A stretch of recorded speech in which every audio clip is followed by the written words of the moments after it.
anong visa nung Supreme Court ruling? Magiging moot and academic yon na tinatawag.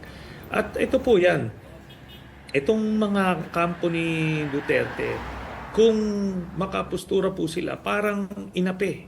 Ito pong si Digong. Mhm. Hindi po siya inape.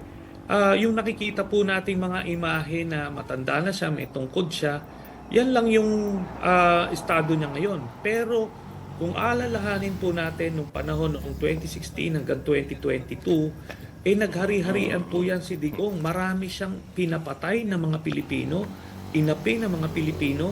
Yun pong mga nasa squatters area, no?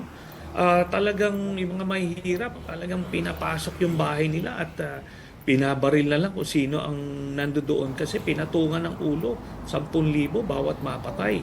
Ganun po ang nangyari. Tapos all the while, nung na-discover dito sa Quadcom, yung pala siya ang merong drug lord na pinoproteksyonan. Meron siyang sarili niyang kartel. At ang mga pinapatay niya na mga pusher ay yung kompetensya niya.